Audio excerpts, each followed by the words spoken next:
लेकिन हमें जो दिखाई दे रहा है, आप सभी ऐसे प्रतिभाशाली नेता हैं जिसके पीछे हजारों नहीं लाखों लोग उनके पीछे, इसलिए हमें उनको चिंता करने की बात नहीं है, संख्या बल की बात नहीं है।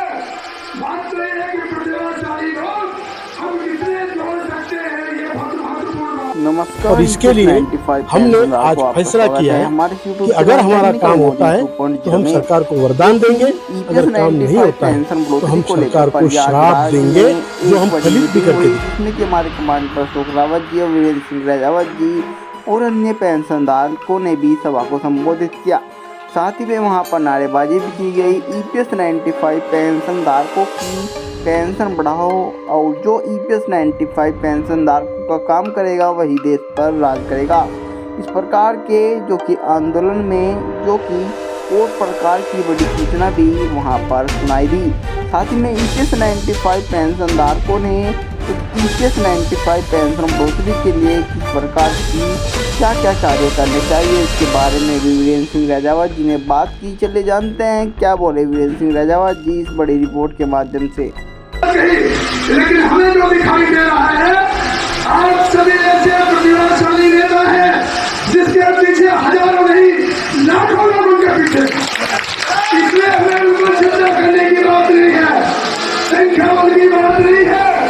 बात तो यह है कि प्रतिभाशाली लोग हम कितने जोड़ सकते हैं, ये बहुत महत्वपूर्ण बात है।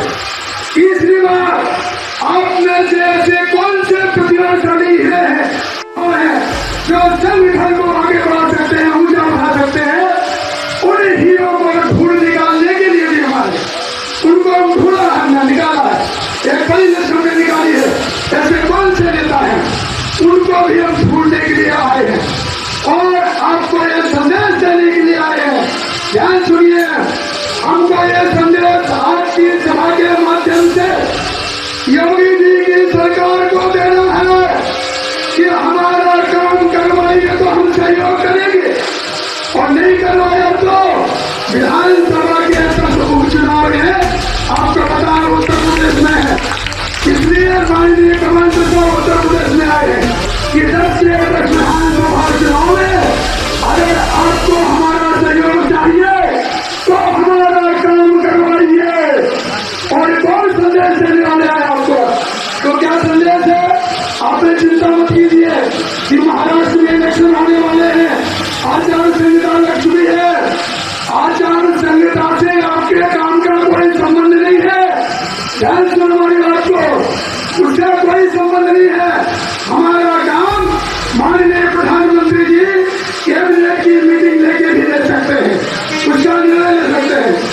सेंट्रल बोर्ड ऑफ ट्रस्टी की मीटिंग का बोलने को उसमें भी उसका निर्णय लिया जा सकता है, लेकिन जो है सरकार उसकी पहल करे और उसी के लिए एक बड़ा जन आंदोलन करिए या बड़ी करुणा भरी पुकार करिए या उसको आक्रोश करिए, वो हम यहाँ व्यक्त करने के लिए आए हैं।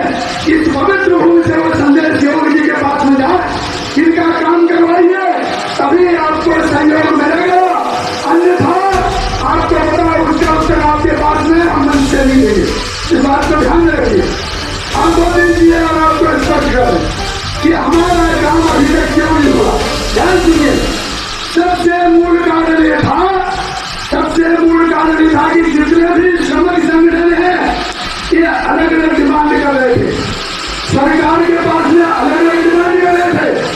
कोई कह रहा था हमें 3,000 रुपए दे दीजिए, कोई कह रहा था 5,000 रुपए दे दीजिए, कोई कह रहा था हमें 9,000 रुपए प्लस दिए दीजिए, उससे कम हम देंगे नहीं। और माननीय कमांडर साहब ने कहा कि हमें 7,500 रुपए दिए चाहिए क्योंकि ये राशि हमारा जो फंड है। साथियों, जैसे कि आपने अभी देखा कि वीरेंद्र सिंह राजावत जी ने प्रयागराज की मीटिंग में किस प्रकार के अभिभाषण से सभा को संबोधित किया और EPS 95 पेंशनधारकों को किस प्रकार के दिशा निर्देश भी दिए गए। साथ ही में EPS 95 पेंशनधारकों की पेंशन बढ़ोतरी को लेकर सरकार की तरफ से क्या बड़े बयान हैं, इसके बारे में भी वीरेंद्र सिंह राजावत जी ने चर्चा की। और आपको हम एक और नेक्स्ट वीडियो में और बड़ी जानकारियाँ उपलब्ध कराने वाले हैं। यदि आप चैनल पर नए हैं तो चैनल को सब्सक्राइब कर दो, बेल आइकन को ऑल पर प्रेस कर दें और आपको यह जानकारी कैसी लगी तो कमेंट बॉक्स में बताना न भूलें। मैं मिलता हूँ आपको एक और नई ऐसी बड़ी ताज़ी खबर के साथ, तब तक के लिए जय हिंद जय भारत।